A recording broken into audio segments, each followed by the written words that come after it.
दोस्तों एक बार फिर आपका स्वागत है अपने इस यूट्यूब चैनल पे।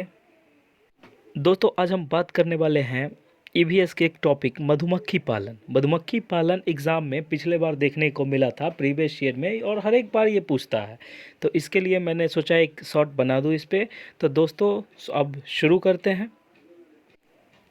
मधुमक्खी पालन बिहार के मुजफ्फरपुर और बोचहा गांव, इसमें बिहार के मुजफ्फरपुर का जो बोचहा गांव है, इस इलाके में लीची के पेड़ बहुत अधिक पाए जाते हैं।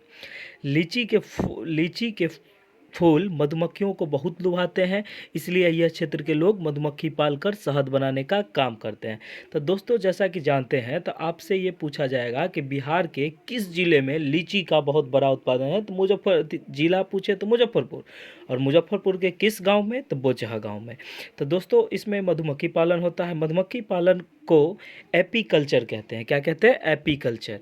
मधुमक्खी पालन को एपीकल्चर कहते हैं। और मधुमक्खी जो होता है ये अक्टूबर से दिसंबर में मधुमक्खी के अंडे देने का समय होता है।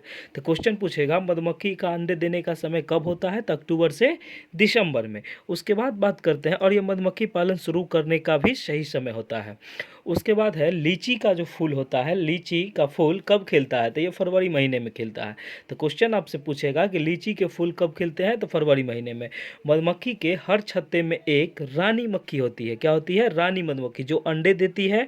और छत्ते में जो कुछ भी होता है, छत्ते में कुछ नर मक्खी भी होती है। तो कहने का मतलब है कि कभी कभी पूछा जाएगा कि मधुमक्खी के छत्ते में क्या होता है, तो मतलब एक रानी मक्खी होती है और कुछ नर मक्खी होती है। तो छत्ते में बहुत सारे काम करने वाले मधुमक्खियाँ भी होती है।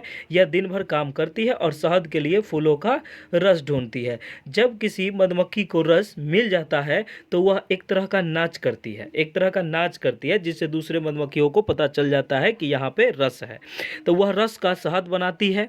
वह जो है उस रस को चूस कर उसका शहद बनाती है, और छत्ता बनाने का काम भी इन्हीं का होता है, और बच्चों का पालन भी उन्हीं का होता है। तो मधुमक्खी पालन में बक्से का प्रयोग किया जाता है। आप देखे होंगे आपके बगीचे उगीचे में ऐसे करके लगा दिया जाता है बक्से का।